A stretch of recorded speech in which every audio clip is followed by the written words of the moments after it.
Bom dia, muito bom estar com vocês nessa manhã de domingo. Eu sou Alexandra Gomide e estaremos juntos nas próximas 2 horas e todos os domingos, da 8 às 10 da manhã, na Rádio Rum 97,5 FM.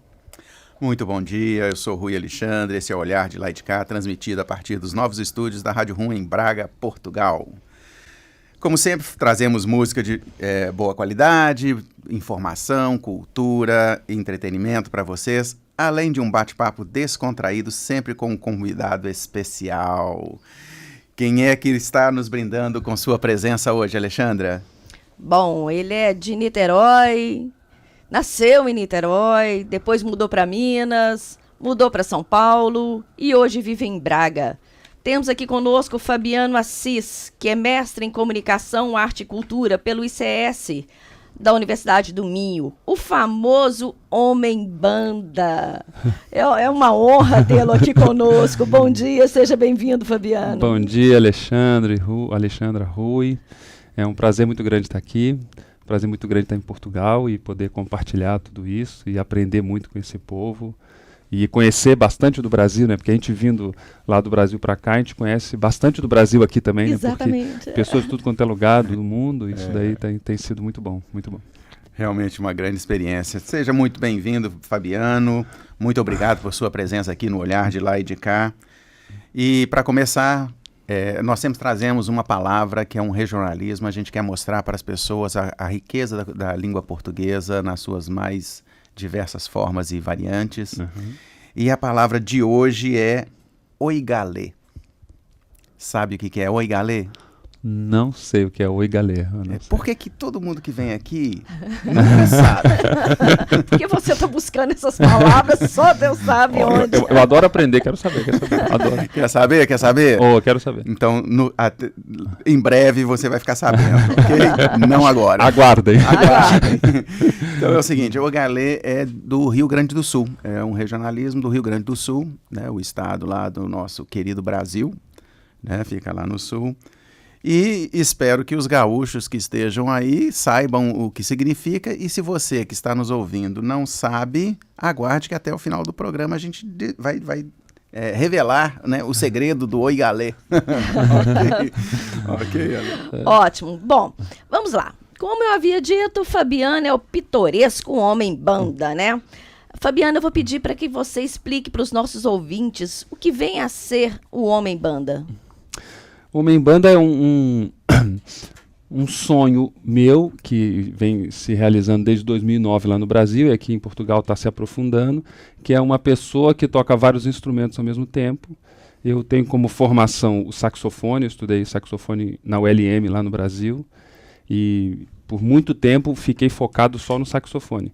E eu tinha muita vontade eu tocava percussão também, que meu pai toca percussão, de unir o saxofone com a percussão, não só para que eu pudesse fazer todos os sons, só eu, mas porque o fato de uma pessoa tocar vários instrumentos cria uma imagem de sonho, uma imagem onírica. E eu acho que esse impacto dentro da sala de aula, que é o meu foco, Que é o né? foco, né? Além da parte artística, é levar essa arte para dentro da sala de aula, eu acho que essa junção de vários sons numa pessoa só cria essa magia que fortalece o encontro do artista com as crianças. E é por isso que eu gosto de tocar o saxofone, e atrás tem um tambor, que o meu pé direito faz o som grave, o esquerdo faz o chimbal agudo, e tem umas buzinas, e tem o agogô, o tamborim, e eu vou brincando com essas... Quer dizer, cada movimento é um som. E essa brincadeira que eu vou aprendendo e descobrindo, eu ensaio muito mesmo em casa, e adoro ficar horas e horas ensaiando o ritmo, para tocar a melodia e o ritmo ao mesmo tempo. Mas num contato com a criança eu aprendo também. Cada gesto, tem até um capítulo do meu futuro doutorado, que vai ser um gesto e um som. Olha. Porque eu acho que... Sensível, né? É isso que eu acho que eu vou aprendendo. Eu ensaio muito, mas no contato com esse improviso, eu aprendo que cada gesto é um som, e o silêncio, o olhar dos alunos vão me dizendo que hora que eu tenho que botar uma pausa dentro desse gesto e desse som. Então, sobretudo, o homem banda, respondendo mais objetivamente, um homem que toca vários instrumentos, mas que tem essa pretensão e essa vontade de criar um momento significativo entre o artista e as crianças. Perfeito. E de onde surgiu essa inspiração para o Homem-Banda? Ele veio naturalmente ou você teve algum exemplo, algum que te deu esse clique de eu vou me transformar numa banda de um homem só? Meu pai toca vários instrumentos de percussão. Sim. Lá no Brasil. Acho que e eu tocava violão na escola, e eu acho que uma grande inspiração, que eu até falei na minha defesa de mestrado agora, foi quando eu tinha uns 13 anos de idade, eu entrei na sala de aula depois do intervalo, e tinha um professor substituto de educação artística. E quando a gente entrou, ele estava em cima da mesa de cabeça para baixo, ele fazia yoga, e ele estava em cima da mesa do professor de cabeça para baixo com o violão do lado. Ele tocava muito bem o violão, mas não tocava vários instrumentos, mas essa ideia de transformar o espaço com um simples posicionamento, é isso que acho que eu quero fazer o Homem-Banda e faço o Homem-Banda por isso, para tentar transformar o espaço sem afastar nenhuma cadeira, sem mexer em nenhuma parede. Porque esse posicionamento diferente é quase uma revolução poética. Sabe? Quando eu entrei na sala e vi o professor, falei, nossa, o professor pode ficar de cabeça para baixo? Olha, podia. Que revolução, né? Não, e uma revolução ordeira, né? Assim, exatamente. Ele não infringiu nenhuma lei, Claro. mas com esse posicionamento fez isso. Então, acho que quando eu entro na sala de aula com o Homem-Banda, é um pouco isso que eu quero também, sabe? De modificar tudo, mas sem quebrar a parede. E modificando aos pouquinhos com a contribuição de todos. Ou seja, o Homem-Banda é muito mais do que uma mera apresentação musical, né? Eu acho É toda uma comunicação corporal, estética, que vai além... É uma performance, né? É uma performance. Inclusive, o nome do mestrado que eu acabei de defender, com a orientação do Zé Miguel Braga, com a orientação do Moisés Martins e com a orientação do Zé Miguel Braga, é exatamente isso. É uma performance músico-teatral dentro da sala de aula. Eu fico imaginando o impacto disso para as crianças. Por que eu estou dizendo isso? A primeira vez que eu vi o Fabiano foi no encontro de músicos da Associação UAI, né? Que a gente encontra todas as segundas-feiras lá no Adamastor Saúde e Sabor. E aí, quando ele chegou, né, olha, parecia o Robocop, né? Com aquela...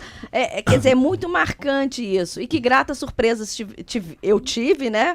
Porque, na verdade, temos uma grande amiga em comum, a Elisete Gomes, que fez o mestrado conosco lá em Havana, em educação. Então, a gente percebe o perfil, porque a Elisete também tem muito esse lado artístico, né?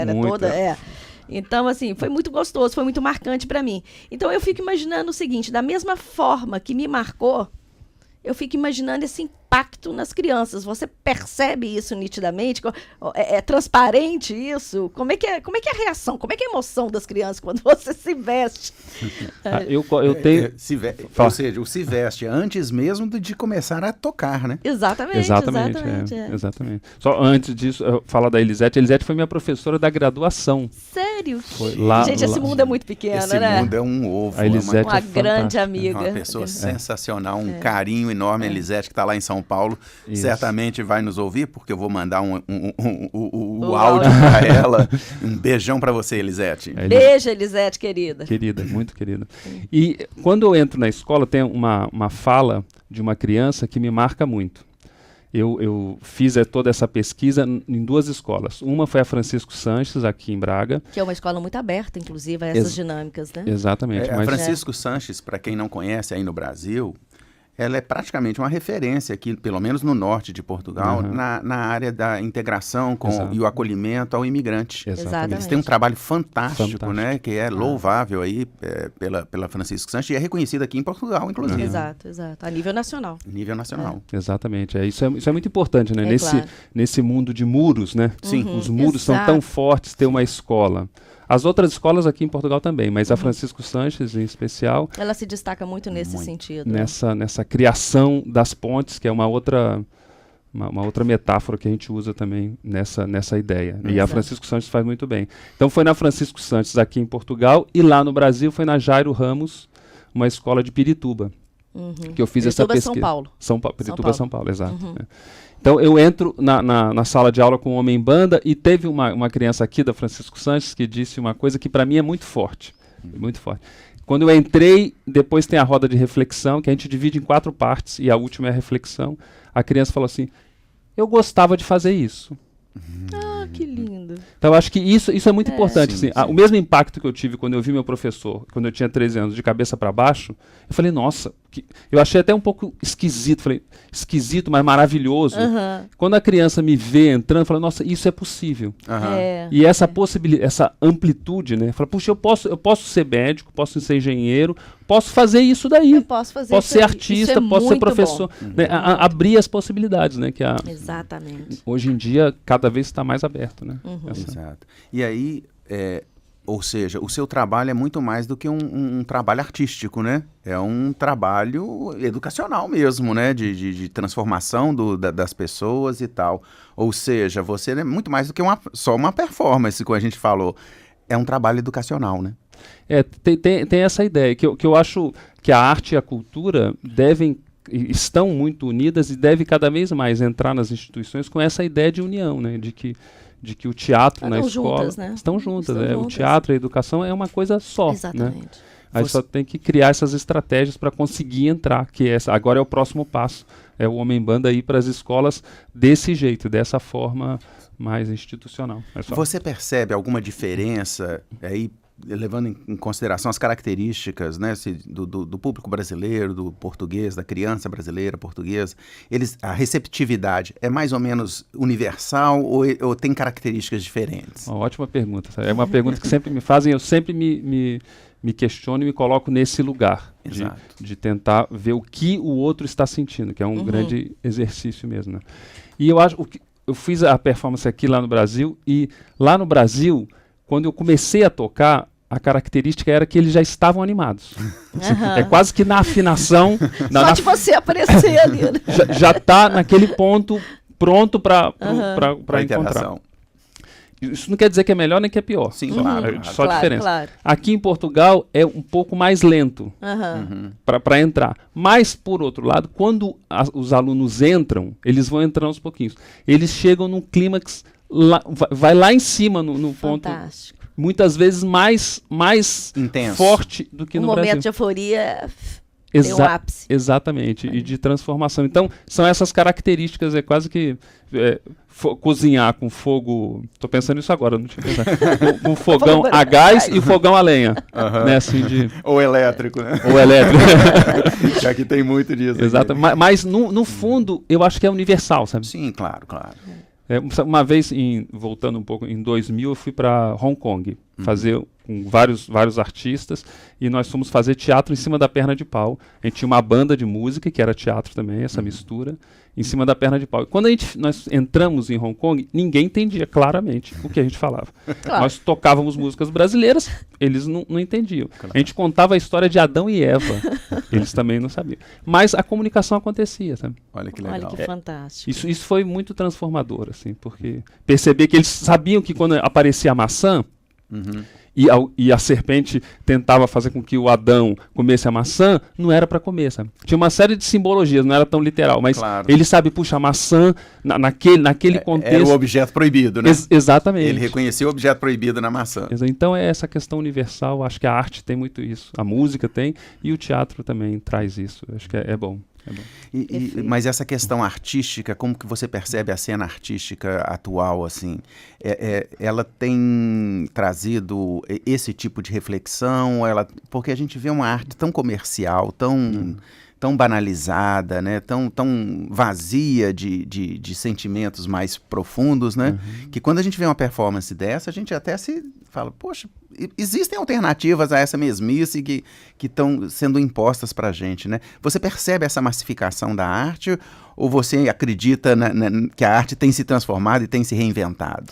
Acho que as duas coisas. Primeiro, acho que a massificação é muito forte. O consumismo, hoje em dia, ele é muito forte. A questão da indústria cultural, realmente, ela vai galopando e vai engolindo muitas coisas. Né? Então, eu acho que tem teatro que é feito, claro, só para ganhar dinheiro. Eu não estou falando contra o dinheiro, de jeito nenhum. Sim, claro. Nem que é bom, nem que é ruim. É que existe. Que existe, exatamente. Sim. Não, e que o dinheiro faz parte, e eu acho que a profissionalização da arte, da educação, tem que realmente cada vez mais caminhar, e o dinheiro é uma forma de valorização também, né? Claro. Por exemplo, se a gente for falar dos professores, os professores têm que ganhar mais? Eu acho que tem que ganhar mais, tem que ter mais condição de trabalho. Acho que essa é uma questão que passa pelo lado financeiro. Não estou falando contra o dinheiro. Claro. Mas o que eu estou dizendo é que essa questão do consumismo, o Bauman, ele fala uma coisa muito forte, que é essa questão da sociedade líquida, né? Uhum. Que tá se transformando tudo tão rápido e tudo em torno do consumo,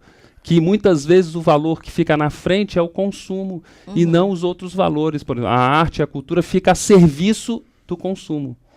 E eu acho que essa é uma questão que entra de sola e afeta um pouco a arte de maneira geral. Mas, por outro lado, em contrapartida, eu acho que existem manifestações artísticas muito, muito fortes, né? Meu trabalho é em comparação Brasil-Portugal.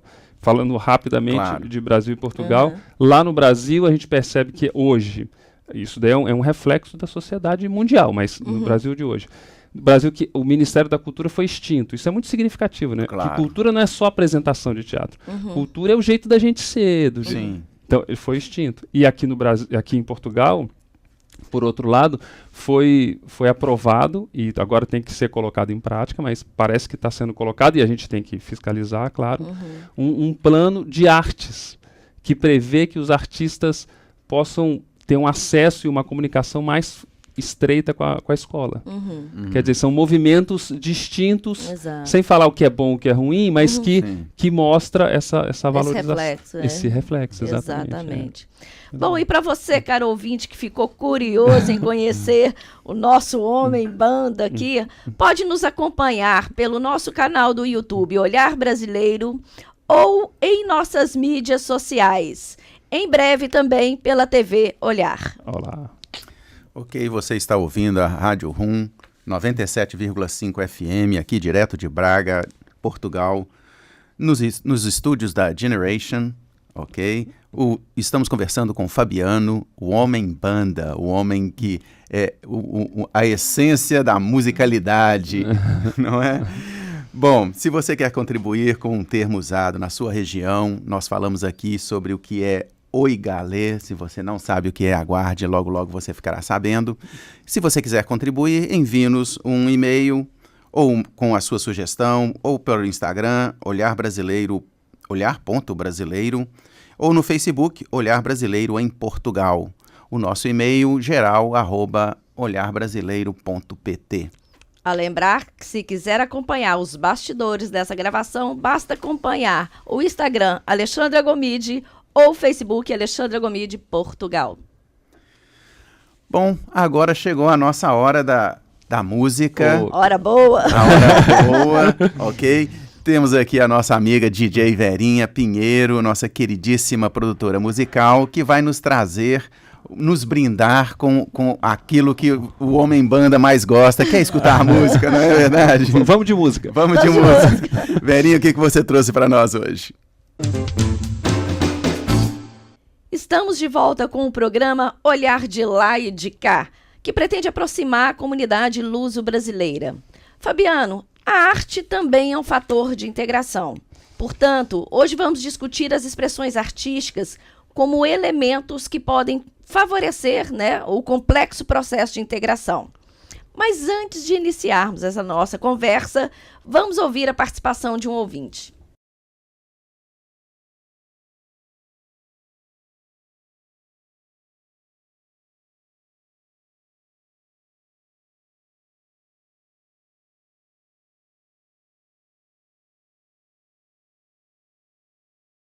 E então, Fabiano, a Camila definiu bem arte? A arte caracteriza a identidade de um povo ou é uma linguagem universal? Ou os dois? Eu acho que os dois, né? Acho que os dois. Porque a gente é em relação ao outro, né? E a nossa identidade vai, no meu modo de ver, vai se modificando de acordo com as pessoas que a gente encontra, né? Eu sou na frente do meu pai e da minha mãe, que estão lá em São Paulo. eu sou outro em outros lugares, né? Com toda a ética que a gente é, mas a gente vai se modificando em relação ao momento. Né? Adaptando. Exatamente. E eu acho que a arte contribui bastante nessa identificação, porque eu acho que a arte potencializa os encontros, né? E esses encontros que determinam, né, eu acho que a identidade vai se determinando pelos encontros, e a arte potencializa acho que esse lado mais sublime do humano, assim. A gente vai se encontrando. Sabe que tem um teórico, que é o Deleuze, que fala do encontro, e ele tem uma ideia muito interessante, que eu acho que o Homem-Banda, eu estou me baseando muito no Deleuze, que é o encontro. O Deleuze fala do cronos, do tempo cronológico, 60 minutos, tá ali, 1 hora, 60 minutos. E no meio desses 60 minutos, e a arte pode proporcionar isso, existem alguns momentos que vão para a eternidade. É quase um não-tempo, é um tempo quando o Homem-Banda, no caso, falando desse exemplo, mas não só, mas esse exemplo, quando o Homem-Banda entra na sala de aula, esse impacto que causa, leva esse momento, esse segundo, para uma eternidade. Talvez esse momento, ela não fala, que marca, é o que fica. Não foi 10 horas e 50 minutos, foi algum tempo que ficou, né? E eu estou falando do Homem-Banda, mas podem ser, de repente, um homem vê uma mulher bonita, fala, aquele momento fica, a mulher vê um homem bonito e assim por diante, né? Eu acho que a arte pode contribuir com a potência desses encontros, né? E a identidade se fortalece nisso. Você falou em Deleuze, eu no meu mestrado também, Legal. Não fui diretamente no Deleuze, eu estudei alguma coisa dele, mas eu fui mais no discípulo dele, não sei se você conhece, o Pierre Levy, porque ele fala muito sobre isso, essa questão do tempo, e na época, como eu sou engenheiro, eu lembrava muito assim, poxa, isso é quase Einstein, né? A relativização do tempo e tal. E o Pierre Levy também fala muito disso, e agora que você citou isso, para mim, a arte, o Pierre Levy fala desses conjuntos culturais, e ele fala que a humanidade agora já não é mais assim, tem o brasileiro lá no Brasil e o português aqui em Portugal.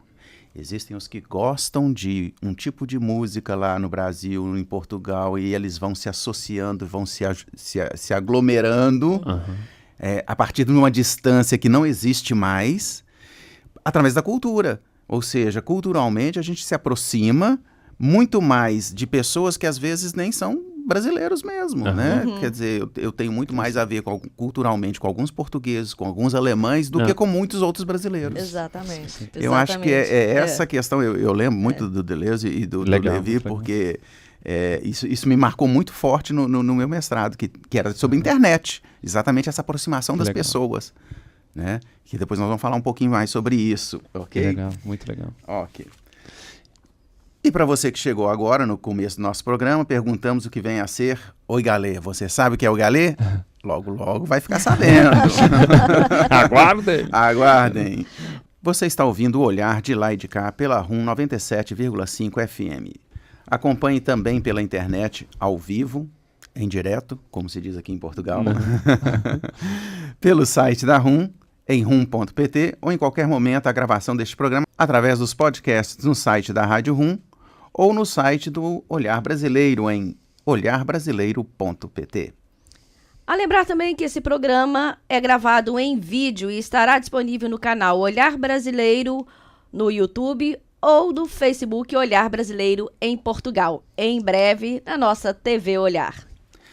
Fabiano, você também é da área do teatro, né? Na verdade, a sua formação específica é em teatro, não é isso? É isso aí. Eu fiz graduação com a Elisete. Com a Elisete, Quem é minha a Elisete? professora. Aliás, Ou seja, por isso que chegou a essa qualidade. Exato. Grande E Elisete.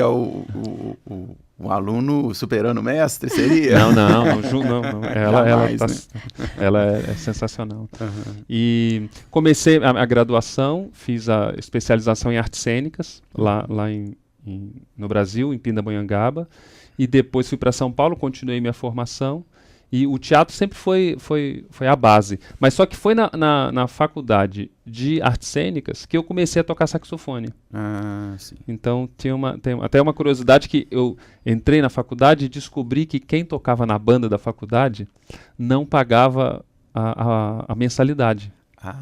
Aí em 6 meses eu tinha um professor lá, professor Alberley, ele era professor de psicologia, mas tocava muito bem oboé, e falou, se você arrumar um saxofone, eu te ensino a tocar. Aí em 6 meses meu pai conseguiu lá parcelar, e eu comprei, e depois passei a tocar na banda, então esse foi um caminho, assim. E aí, por que eu estou trazendo o teatro? Como que você vê a cena teatral aqui em Portugal e como que você vê essa relação da cena teatral aqui em Portugal com a que você vivenciava no Brasil? Ótima pergunta. Aqui em Portugal tem um contato com 2 grupos muito, muito sérios. Eu acho que isso é importante de colocar. Ressaltar. Tem um grupo, tem outros mais, mas eu não tenho tanto contato. Na verdade, com 3, mas eu tenho mais contato com 2. Que é o Maladarte, que eu faço alguns trabalhos com eles são muito dedicados, e da Alberto Sampaio, inclusive, foram alunos do professor José Miguel Braga, e isso eles estão numa ascendência muito grande, são sérios, isso é muito interessante. Muito bom. E outro grupo tão sério quanto, e com a qualidade também muito legal, que é o grupo Timbra, que é a academia de teatro. Então, além deles fazerem, que eu acho muito interessante, fazerem apresentações, eles têm um trabalho de levar o teatro, as aulas de teatro para as escolas, e também na sede deles. Inclusive, eu vou dar um curso de teatro lá, que é o treinamento para o improviso, para atores e não atores. Vai começar a partir do dia 9, já tá valendo, vai ser toda quinta-feira, das 8h30 às 10h30 da noite. Então, é 20 euros, acho que está sendo para mensal. E é um trabalho que é teatral, que está focado no improviso para ator e não ator. Vão ter pessoas da universidade que vão fazer e outras pessoas que não são, não precisa ser ator. E então eles têm um trabalho muito focado nessa formação, que é o que eu acredito muito também, sabe? Nessa forma, porque eu acho que se a gente formar cada vez mais pessoas que entendam e trabalhem com a linguagem teatral, seja na escola ou fora da escola, eu acho que nós estamos contribuindo para acredito mesmo, contribuindo para uma sociedade melhor. Eu acho que o teatro contribui na arte de maneira geral, e falando especificamente do teatro, que foi a pergunta, contribui muito, muito para isso. E respondendo do Brasil, no Brasil, eu acho que agora tem uns amigos lá, a produção teatral deu uma diminuída nesse momento. Está um momento de transição, um momento sério. Eu não acho que tudo vai acabar, porque coisas mais sérias já aconteceram, coisas tão sérias quanto, ou um pouquinho menos sérias, claro, já aconteceram, e o Brasil consegue voltar, se reinventar. Mas em relação à cultura, o Brasil está passando por um momento muito sério, muito sério. Cultura e educação, eu acho que é uma pausa que a gente tem que meditar sobre isso. Assim.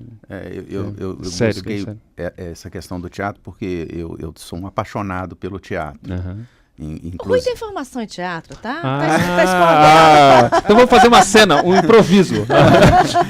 Inclusive, aqui um abraço para o meu professor de improviso, Luciano Lupe, lá da PUC de Minas Gerais, onde eu fiz a escola de teatro.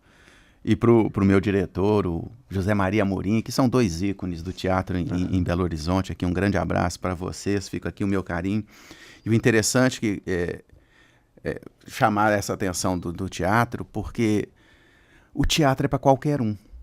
Tem gente que acha que você tem que ter talento, né? Você ouvinte aí que às vezes sonha em se expressar melhor, em entender melhor o mundo, entender a si mesmo melhor. O teatro tem essa característica de que não é só aquele ator de televisão. O teatro é para qualquer um que tenha disciplina. Não é só profissional, né? Qualquer um que tenha disciplina e um amor à arte, ele pode se tornar um ator.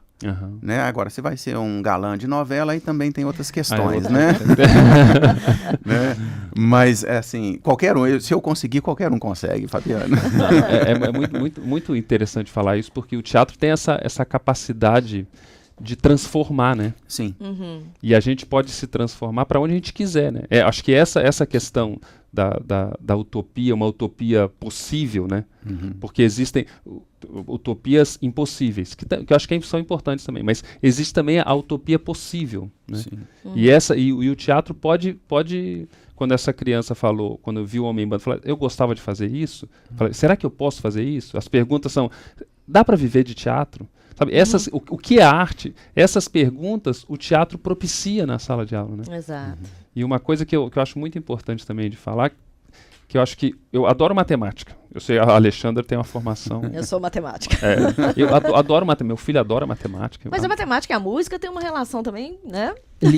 E eu acho que a matemática é muito importante e o teatro é tão importante quanto. Claro, claro, exato. claro. Nem mais nem menos. O teatro não tem que ficar a serviço da matemática ou da história. O teatro trabalha, o que o Rui está dizendo é muito interessante. O teatro trabalha com a nossa máquina, né? Sim. Exato. Então a gente se conhecer, saber a hora que eu tenho que falar mais forte, mais fraco, como eu tenho a minha comunicação aqui nós estamos na rádio, ninguém está vendo, ou daqui a pouco vamos ver, mas a gente está conversando e se olhando no olho, né? Sim, Exato. sim. Isso tem uma potência muito grande que o teatro pode contribuir com isso, né?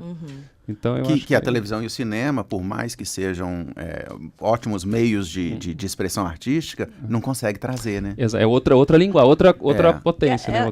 É como se fosse outra lapidado, né? Na verdade, é preparado para um resultado final. O teatro lida muito com o imprevisto, lida muito com a interação com o público, são as pessoas ali. Aliás, você está o tempo todo em contato com a emoção das pessoas. E isso automaticamente interfere na sua emoção. É bom demais. Né? É um risco, né? Sim. Que fazer teatro é um risco. Porque não é programado, não dá para cortar e repetir, né? Não vão passar de novo. Por mais que você ensaie, apresente a mesma peça durante anos, cada dia, cada apresentação é única. Isso é lindo, né? Eu acho é lindo, né? É lindo. Porque as pessoas ficavam assim para mim, mas Rui, teatro, você vai lá todo dia, fala o mesmo texto, a mesma coisa, não deve te deixar enfadonho e tal. Não, cada apresentação é única e cada relação com o outro ali no palco também é única e é muito verdadeira, a gente acaba se transformando ali. E o mais bonito do teatro é quando você vê as pessoas do lado de fora saindo e pensando assim, poxa, aquela situação tal para minha vida, não sei o que, eles começam a fazer reflexões e eles às vezes entendem coisas que eles não jamais... Claro que a gente não pode achar, que o ouvinte não deve entender que o teatro é uma sessão de terapia, não é para isso. Não é para isso. Não. Ninguém vai procurar fazer teatro como uma forma de terapia e nem vai ao teatro para buscar terapia. Exatamente. Mas ela tem essa força, né? Ela tem essa força da reflexão, de trazer um olhar para dentro e um olhar para fora que que é diferente, né? É legal. Isso acho que é o que mais me fascina no teatro, e nessa questão do Homem-Banda, na escola, é essa questão da imprevisibilidade do teatro, assim, desse risco. O risco é muito importante. É muito risco. É muito importante. É um risco calculado, né? Claro que a gente está ali, eu estou interpretando um personagem, modifico a voz, modifico o corpo, mas se alguém aparecer com uma arma e der um tiro e apontar para mim, eu vou sair correndo. Claro, né? Então, claro. eu sou ator, estou representando, mas eu continuo sendo o Fabiano que está ali. Exato. E isso é muito transformador, porque a gente, sendo a gente mesmo, a gente se permite errar, né? Aham. E hoje em dia a gente está com essa questão do consumismo, da produtividade. Quando as pessoas erram, é tão sério, né? Nossa, fulano errou. E o erro faz parte da nossa vida. Faz parte do processo de aprendizagem, a gente tem que aceitar o erro. Exatamente. Nós precisamos do erro para poder melhorar. melhorar. Para poder subir um degrau. Exatamente. E o improviso tem até muito a ver com isso, né? Exato. Porque o improviso tem uma questão da aceitação. A gente tem que aceitar o que vem do outro. Mesmo que a Alexandra fale alguma coisa que eu não goste, eu tenho que aceitar o que a Alexandra falou e tentar transformar, não aceitar e abaixar a cabeça, não, transformar e devolver. Exatamente. Né, isso faz parte, e o teatro trabalha com isso a todo tempo. Né? E a questão do teatro e do improviso é o risco. As pessoas aprendem a arriscar, né? Ou seja, ao não conformismo, a não continuar fazendo as mesmas coisas do mesmo jeito, aquelas coisas que você não gosta, é você se dá ao direito de se transformar, de se reinventar, né? E isso é muito bonito, né? Uhum. E acho que falta um pouco isso nas escolas. Você percebe isso? Olha, eu percebo muito. Acho que talvez essa seja a grande motivação para que eu continue com o Homem Banda indo para as escolas, que agora o próximo passo é levar esse projeto para dentro das escolas. Que ele já foi na pesquisa, agora eu quero Agora levar... Ele vai como projeto mais mesmo, profissionalmente, profundamente, exatamente, que tem uma continuidade de levar essa proposta da performance para dentro da escola. E eu acho que isso é muito importante, porque eu sinto que o Paulo Freire fala de uma educação que no Brasil tem, aqui também tem, que é uma educação muito burocratizada. Ele fala de educação bancária. Sim, Exato, sim, sim. exato. Que é o professor. Que eu acho que o professor realmente, na maioria das vezes, ele sabe mais que o aluno. Claro que sabe. Tem mais idade, sabe? Mas só que eu acho que existe hoje uma ideia de que o professor só vai lá, deposita na cabeça do aluno o conhecimento e está feito. E, na verdade, o que acontece, eu acho que hoje em dia, com a internet... O Rui, que também é da área da tecnologia. O Rui é muito multifacetado, muito bom. É 1001 utilidades. É ótimo, muito bom. Então, porque a tecnologia faz com que o meu filho, ele sabe muito mais, em alguns assuntos específicos, ele tem 14 anos. Ele sabe muito mais que eu. Mas não é um pouquinho mais, é muito mais, porque ele é focado, ele gosta de robótica. Ele estuda tudo aquilo ali. Certo. Então, se eu fosse dar aula para ele de qualquer outra coisa, ele fosse falar de robótica, ele ia saber mais que eu. Exato. Então, eu acho que o professor tem que ter essa função da mediação. Sim. Muito importante, e que a gente está nesse processo de transformação. Sabe? Eu também acho que na educação, não acho que a gente tem que pegar tudo e jogar fora, não. Tem algumas pessoas mais radicais que falam, não, a educação não tá... Não, eu não acho. Eu acho que tem muitas coisas da educação... Dita tradicional, né? Eu acho que são fundamentais. Eu concordo com você, são fundamentais. Quer dizer, extremismo, chegou no extremismo, já está errado. Na verdade, é esse equilíbrio, né, entre a liberdade e a liberdade da construção do conhecimento, né? E a questão da imposição do conhecimento. Então, é esse equilíbrio que eu acho que é o ápice do processo educacional. Exatamente, acho que é... Sabe do que processo ensino-aprendizagem. Eu fui orientado pelo professor José Miguel Braga. Que nós conhecemos. Conhecemos. É irmão de um grande amigo nosso. Nós já tivemos alguns encontros e um bate-papo fundamental. Porque eu gosto de teatro, então para mim foi fantástico. É uma pessoa sensacional, realmente. Ele é fantástico mesmo. Ótimo, uma referência de teatro aqui em Braga. Isso que eu ia comentar agora para você que está aí nos ouvindo do Brasil. Ele aqui no norte, com certeza, mas em Portugal também. Ele é uma referência para o teatro e aqui em Braga é um nome muito admirado. E vai aqui o nosso abraço, né? Ao José Miguel Braga. Ao José Miguel Braga, que inclusive nos brindou com o livro autografado dele. Que maravilha. Ele é fantástico. Ele é um amor. Ele é um amor. E o professor José Miguel Braga é um exemplo da união, um exemplo na prática da união do teatro com a educação. Porque ele é o diretor, ele é ator, ele trabalha com teatro visceralmente, ele dirigiu a minha peça do mestrado, ele fez a encenação e o texto. E eu, quando eu ia ensaiar com ele, eu chegava no final das aulas que ele estava dando para as adolescentes. E ele dizia, pode entrar, mas eu ficava sempre na porta esperando. E ele dava aula para uns meninos de 15 anos. E é incrível, e eu acho que é um exemplo mesmo, do quanto a liberdade e a autoridade e a autonomia podem caminhar juntas. Né? Exato. Porque é uma faixa etária complicada. 15 anos está no auge da adolescência. O professor ele dava liberdade para os alunos, mas ao mesmo tempo tinha uma super autoridade. Então, porque muitas vezes a gente confunde, né, a liberdade com a baderna. Exato. Não, ele fala, tem que fazer isso. E dava liberdade, mas só que no final você tem que me entregar. E apresenta os resultados. Né? Exatamente. Então, o José Miguel Braga, eu acho que é um essa exemplo. Busca desse equilíbrio, né? Quer dizer, nem tudo pode e nem tudo é proibido. Exatamente. Entendeu? Há coisas que podem, as coisas que são proibidas. Há coisas no ensino tradicional que são boas e há coisas no ensino tradicional que devem ser repensadas realmente. E nem tudo que é novo, só porque é novo é melhor. Ótimo. Entendeu? E eu falava sempre assim, nas reuniões de professor e tal, né, quando a gente participava dos encontros de professores e tal. Os conselhos de classe. Conselho de classe e congressos e tudo, eu falava uma coisa e eles se arrepiavam. Eu falava assim, olha, ninguém ensina nada a ninguém. Isso eu tenho essa convicção. São as pessoas que aprendem. Elas se permitem aprender. E você é aquele que pode favorecer, despertar na pessoa o interesse pela aprendizagem ou não. Então, o professor é muito mais aquele que desperta a vontade de aprender do que aquele que efetivamente ensina. Tá fantástico, Rui. É isso aí. O Paulo Freire, ele falava, ninguém educa ninguém, ninguém se educa sozinho, as pessoas se educam em comunhão. Sim, Exato, é isso. É bom. Exatamente. Exatamente. Perfeito. Bom, então chegou a hora de ouvirmos mais um pouco de boa música brasileira. E logo a seguir continuaremos essa conversa com o Homem Banda, Fabiano Assis, aqui conosco hoje no estúdio.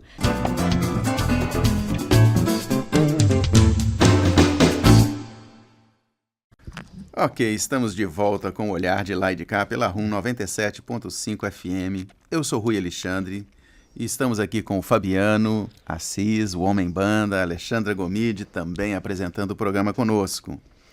Você também pode acompanhar o programa ao vivo pelo site da Rádio Universitária do Minho, Rádio RUM, rum.pt, ou escutar os podcasts dos programas gravados no site do Olhar Brasileiro, olharbrasileiro.pt. A lembrar que se você quiser acompanhar os bastidores dessa gravação, basta acompanhar o Instagram Alexandra Gomide ou o Facebook Alexandra Gomide em Portugal. Fabiano, que tal escutarmos mais uma participação de um ouvinte? Ótimo. Então, arte para mim é a expressão, uma forma de você trazer aos sentidos ou ao que você pode conhecer, que está na alma, que transcende, que vem de além, pode ser um ponto, um simples ponto, um pedaço de papel, ou a transformação de como a gente vê, de lixo, ou de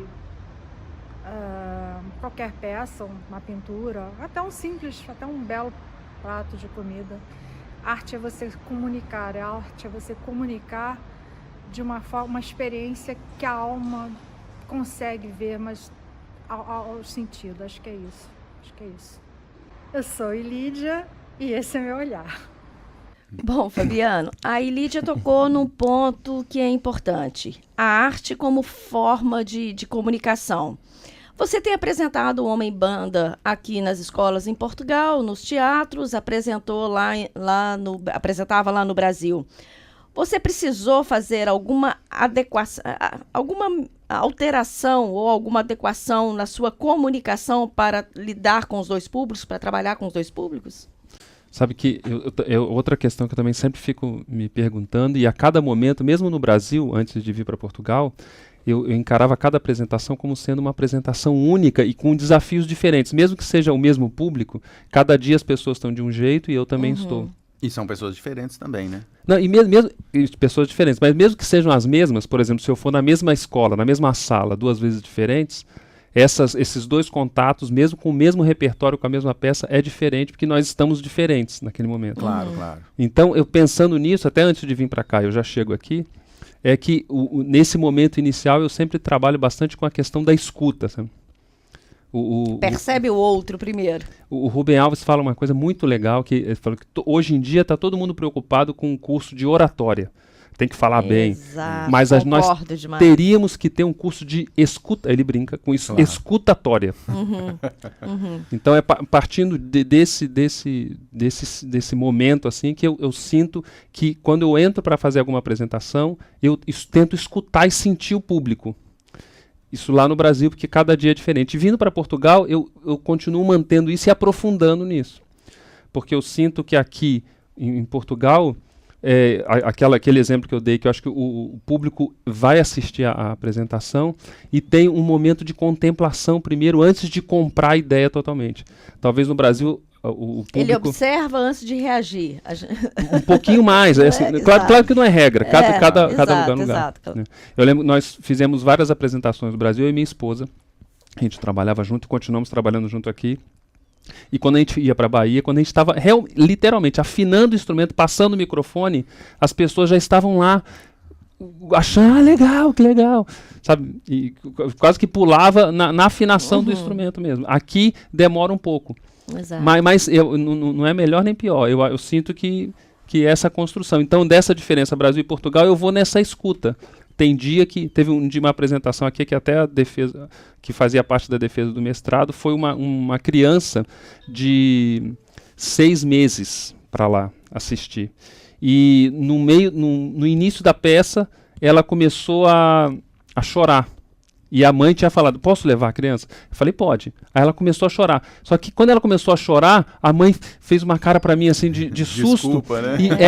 E eu falei assim, não, calma. E a criança foi parando de chorar e o público comprou essa ideia. Então essa criança não atrapalhou, ajudou. Até porque nesse momento Ela em diante... interagiu com a cena. Ela interagiu com a cena, porque eu coloquei atenção e as pessoas falaram, nossa, aí todo mundo fez silêncio, ela fez silêncio também e Ai, que funcionou. fantástico. Na verdade, é uma sala de aula, né?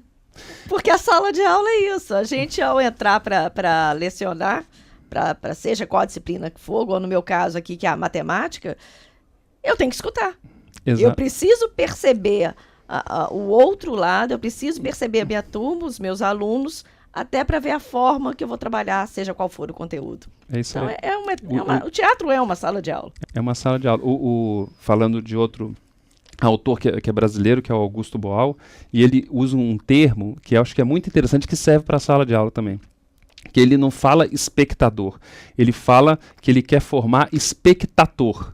Então é o espectador que também assuma, se ele quiser, quando quiser, a postura de ator. Então, no teatro do Augusto Boal, e eu uso isso no mestrado também, e na sala de aula acho que funciona, é a ideia do professor ou do ator dar luz para o aluno. Se o aluno quiser, se não quiser, tudo bem. Né? E se o aluno quiser, ele vem e ajuda a definir o rumo do espetáculo.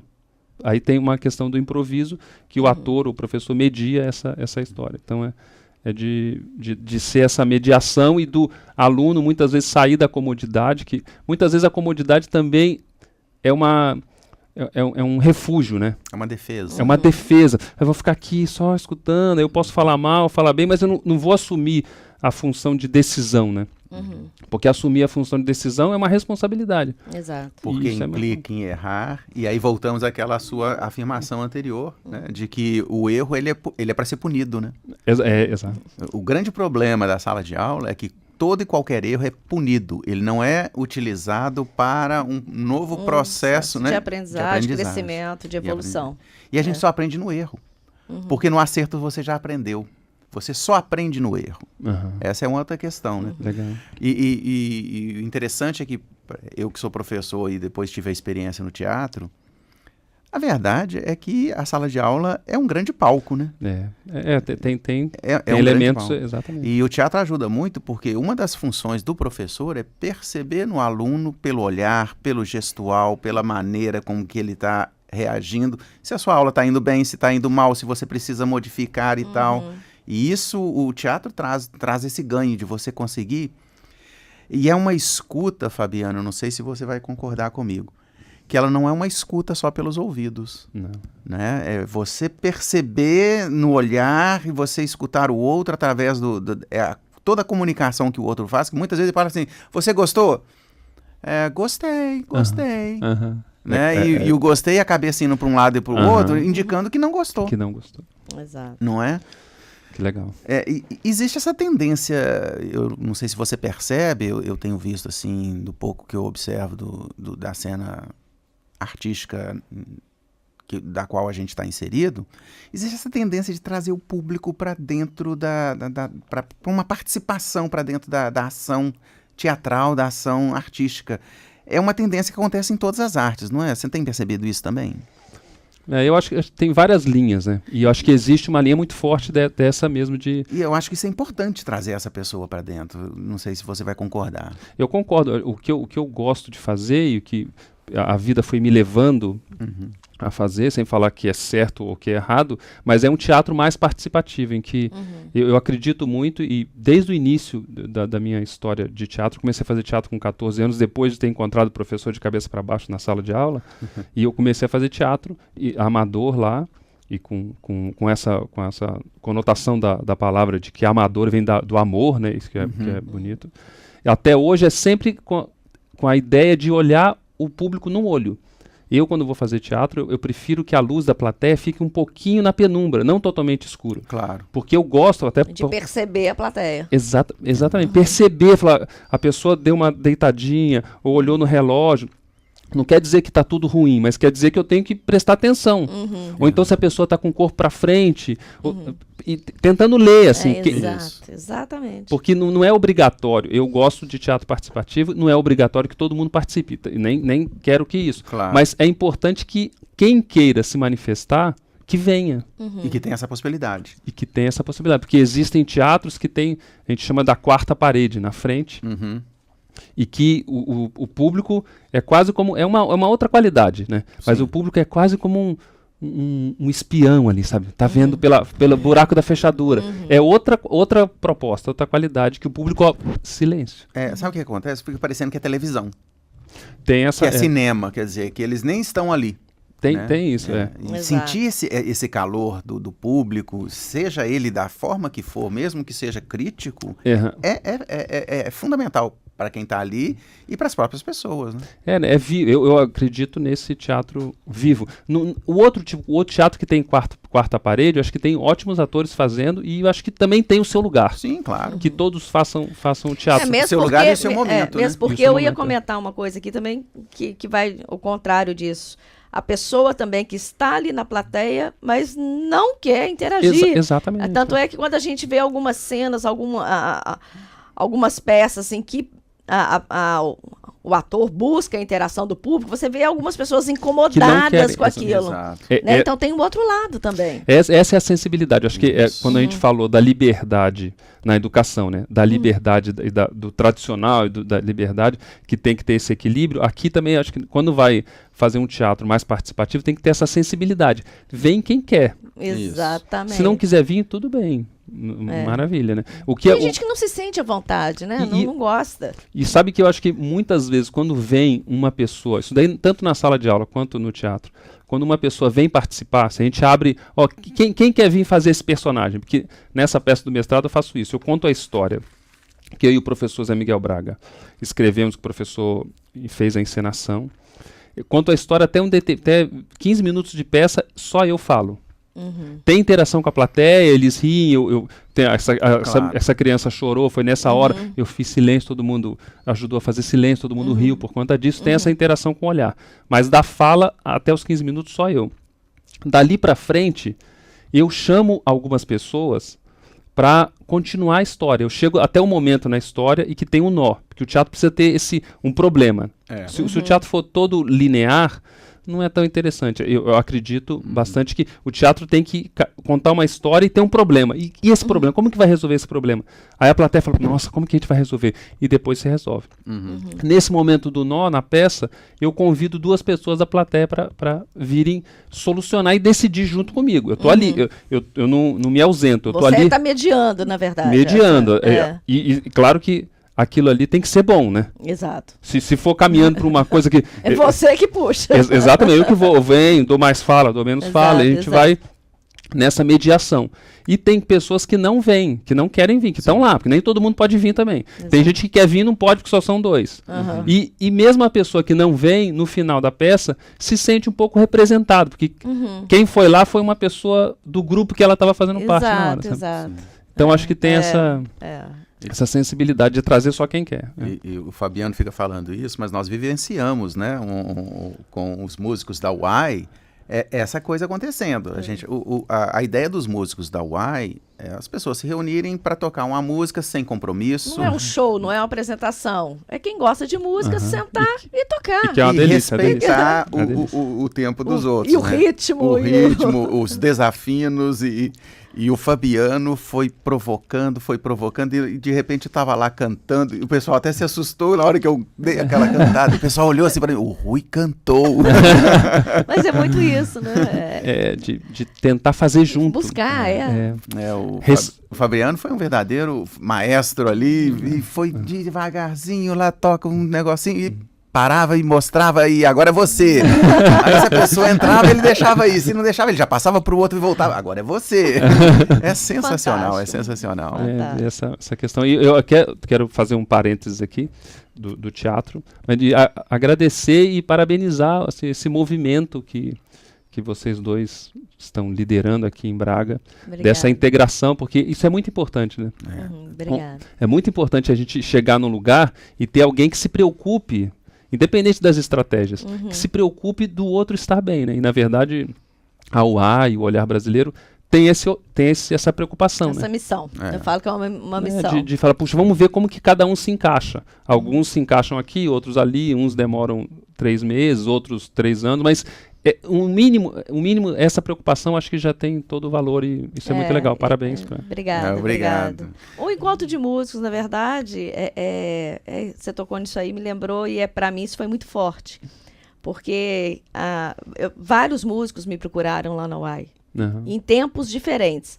Até que chegou a Patrícia, Grande que é uma amiga em comum nossa também. Querida. E falou, Alexandra, eu preciso tocar. Uhum.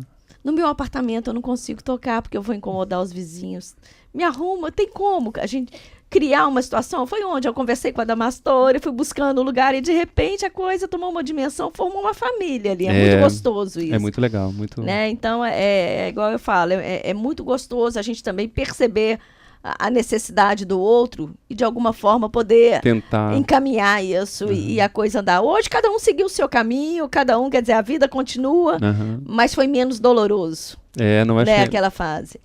A gente tem que, nesse mundo, eu sinto que esse mundo com tantos muros e com tantas divisões que o consumo vai trazendo, eu acho que o consumo tem uma grande...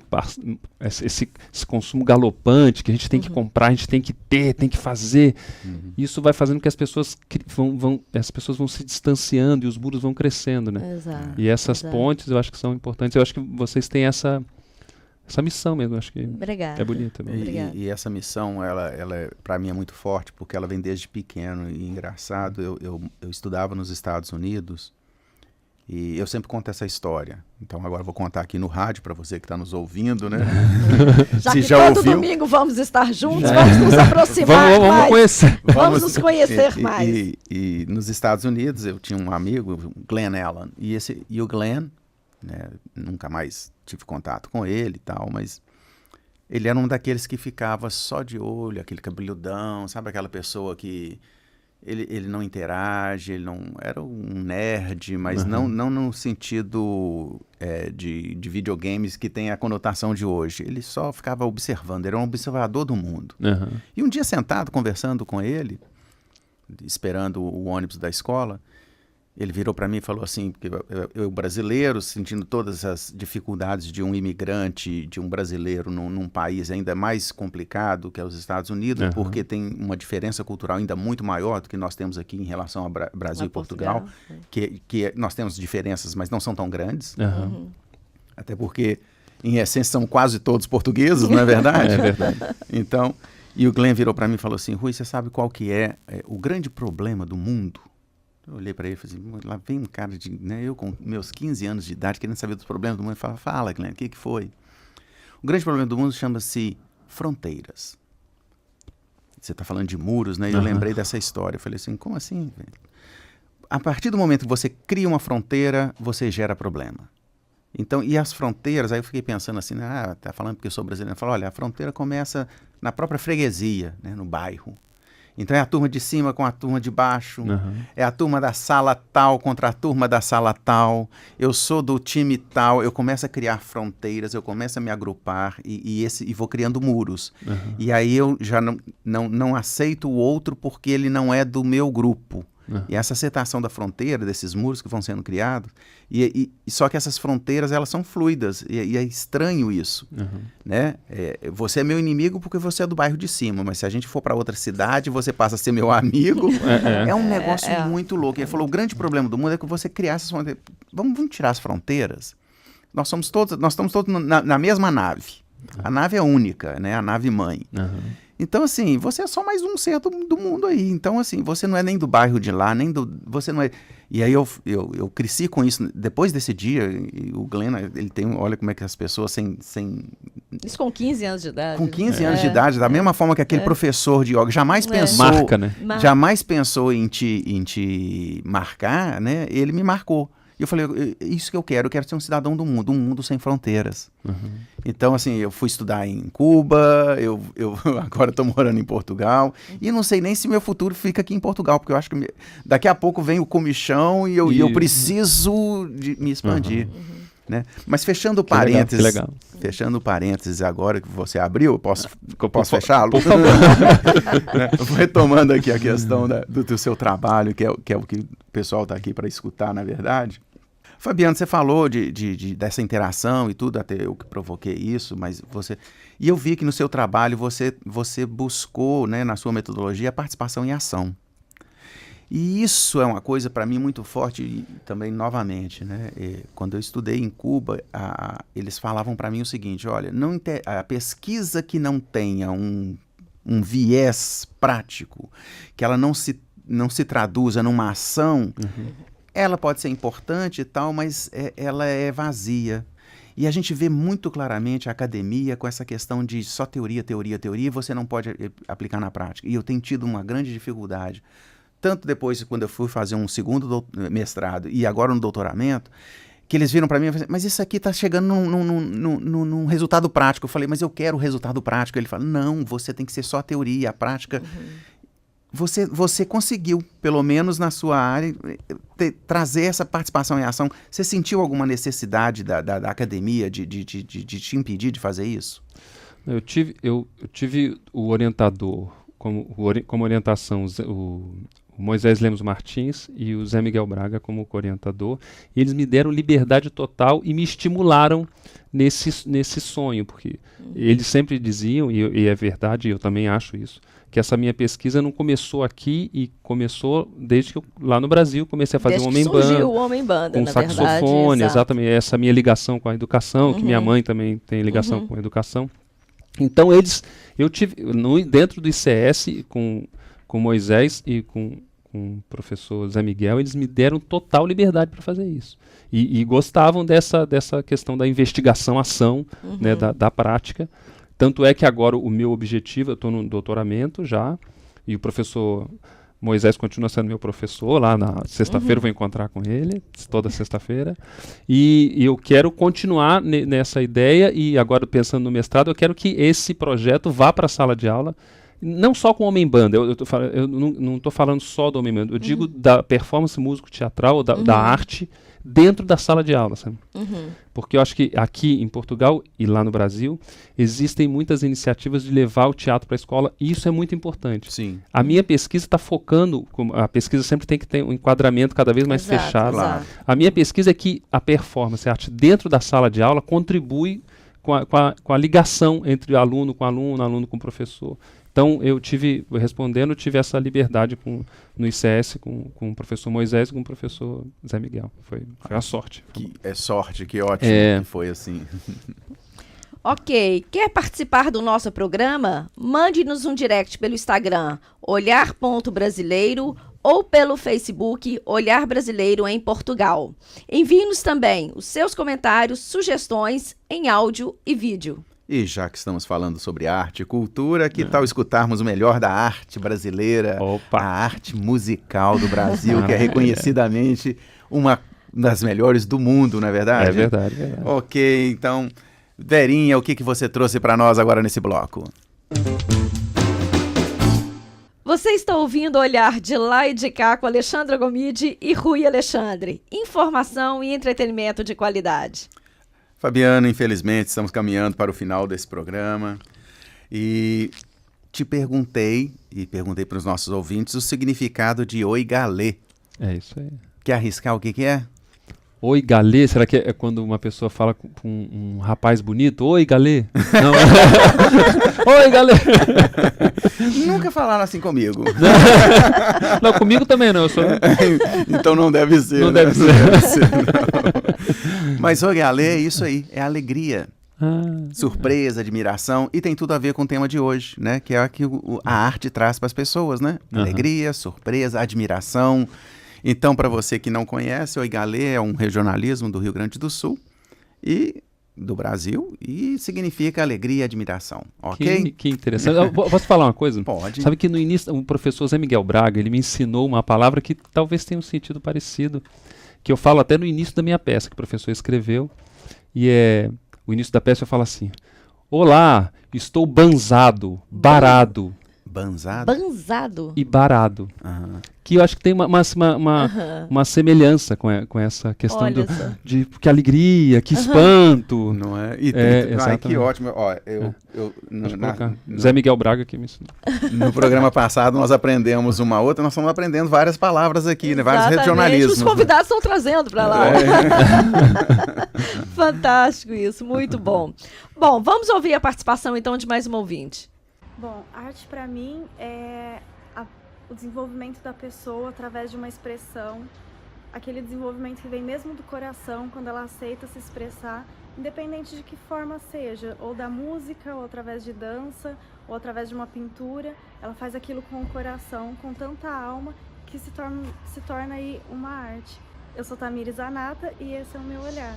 Bom, escutamos aí a Tamires. Obrigado, Tamires, pela sua participação. Se você quiser participar também, para saber como participar, basta acessar o nosso Instagram. Lá tem todas as instruções. Olhar.brasileiro. Olhar. E o Facebook, Olhar Brasileiro em Portugal. Muito bem. Muito bom. Bom, Fabiano, o seu trabalho, agora vamos focar um pouquinho no seu trabalho.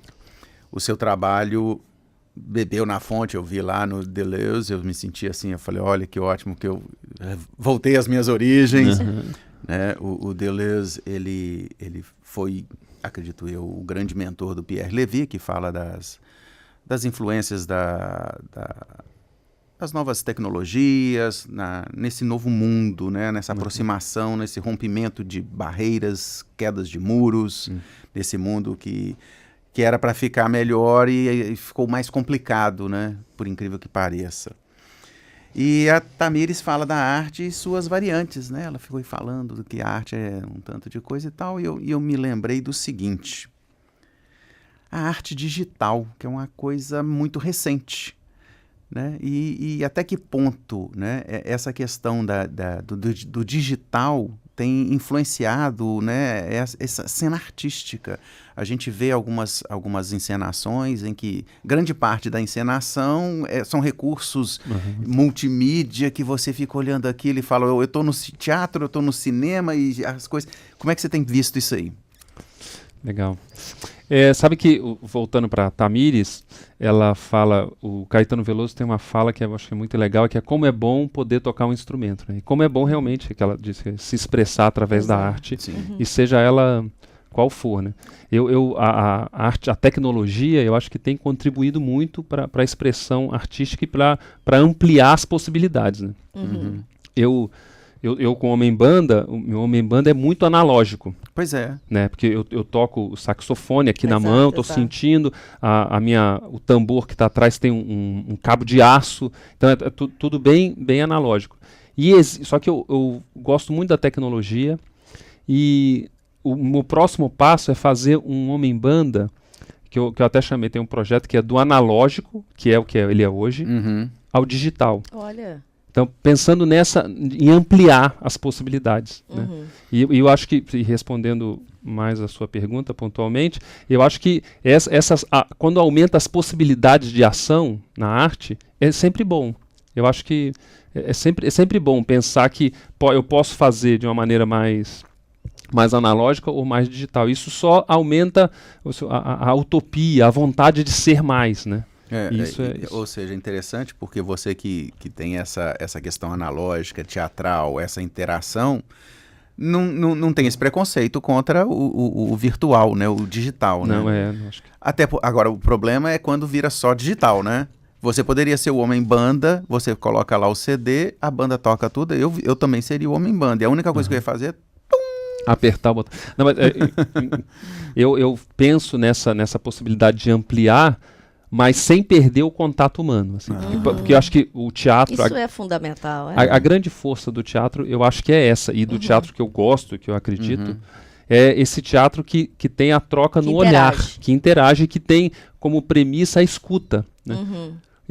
No teatro, seja com a questão digital ou com a questão analógica, eu penso no olhar de duas maneiras. Uma que, quando a gente entra em cena, ou entra na sala de aula para dar aula, o nosso olhar é um farol. Eu tenho que iluminar, tenho que provocar, tenho que estimular o aluno que está ali para que ele queira saber o que ele quiser saber. E outra função do olhar, além do farol, para iluminar o ambiente, é uma questão da câmera. Eu falo que é uma câmera, que a gente tem que iluminar, mas ao mesmo tempo ficar prestando atenção em cada reação corporal, em cada estímulo que aquela pessoa vai dar para a gente.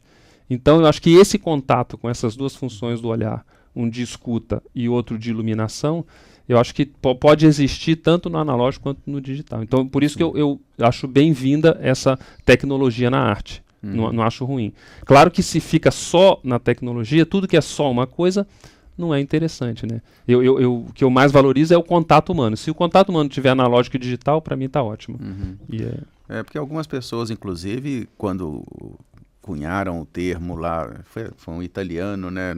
Nem me recordo o nome dele agora, mas ele cunhou essa ideia de que o cinema era a sétima arte. Na verdade, ele falou sexta arte, depois ele mudou para a sétima.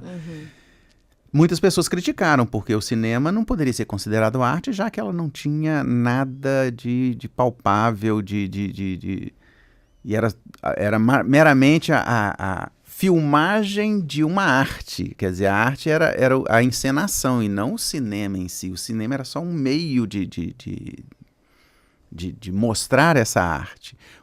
Ou seja, seria mais ou menos o seguinte: você faz o Homem-Banda, grava e coloca no computador. O computador não é uma arte. O computador é só um meio de transmitir a sua arte, né? Mas hoje parece que as pessoas tendem a entender o cinema mesmo como arte, né? É difícil definir arte mesmo, né? Ainda mais nos tempos modernos em que tudo pode ser arte, né? Sabe que exatamente essa fala foi a fala de uma professora, a professora Isabel Candeias, inclusive uma excelente professora da Escola Francisco Sanches, que no final da apresentação do Homem-Banda, a gente faz uma roda de reflexão e ela deu um depoimento que foi para a pesquisa. E ela fala que, na visão dela, uma vantagem de levar a arte para dentro da sala é porque levanta essas perguntas. É arte? Isso é arte? O aluno pode perguntar, eu posso fazer arte?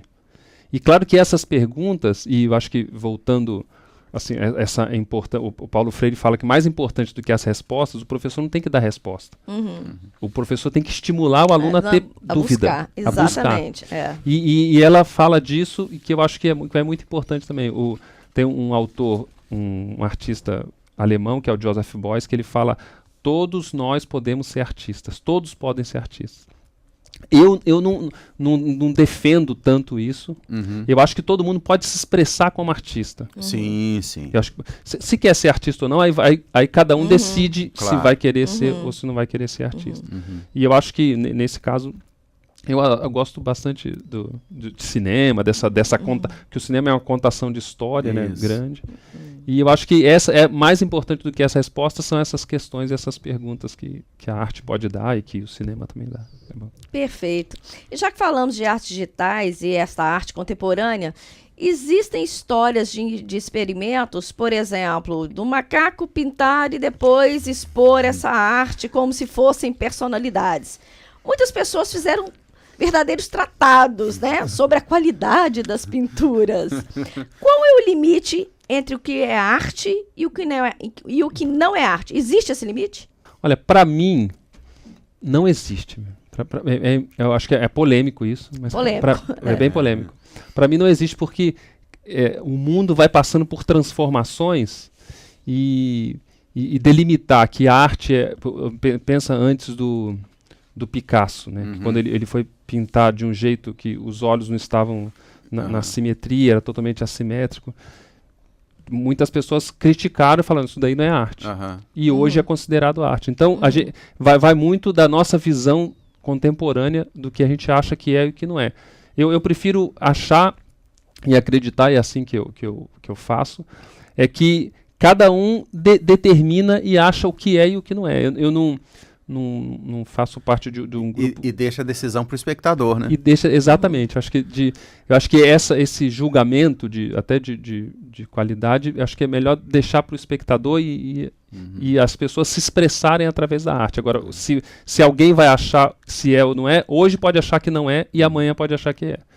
Pensando no Picasso, que hoje é muito reconhecido, grande pintor, na época as pessoas olhavam lá, o que é isso? Isso não é. Né? Não, o olho não é assim, né? Mas hoje é considerado. Exato, né? exato. E tem o seu valor, né?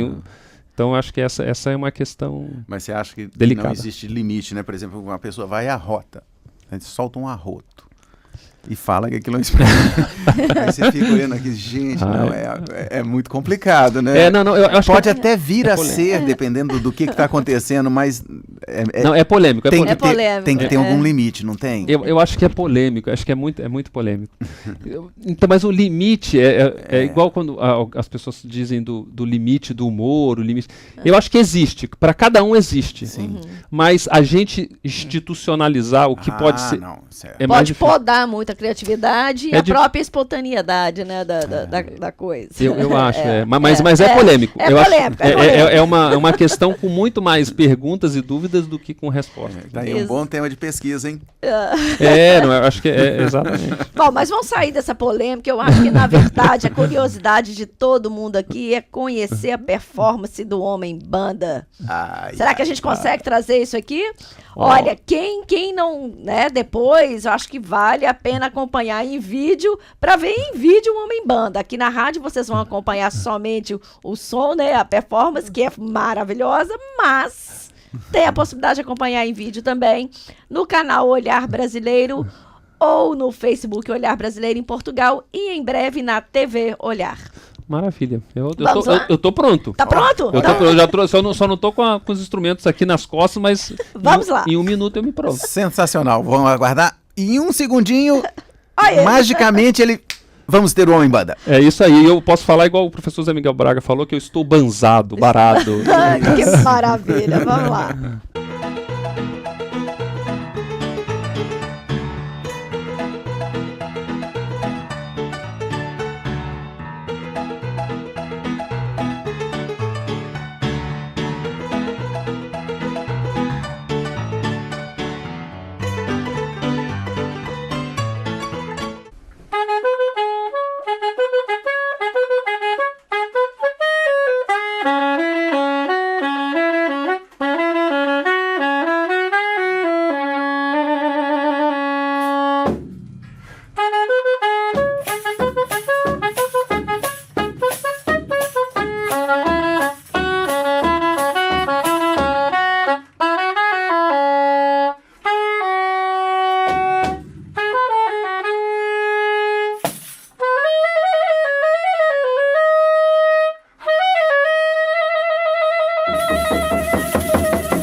Muito bom.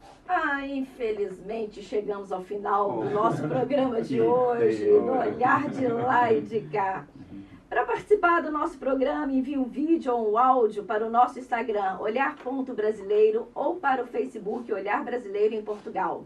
Semana que vem tem mais. Obrigado, querido e divertido Homem Banda. Fabiano, muito obrigado pela sua presença. Obrigada, Rui. Obrigada, DJ Verinha Pinheiro. Obrigada, ouvintes. Muito obrigado, Fabiano. Foi um prazer tê-lo conosco. Você nos brindou com a sua arte, com a sua presença. Com a sua alegria, né? Com a sua alegria. Tenho certeza que os ouvintes gostaram do que ouviram.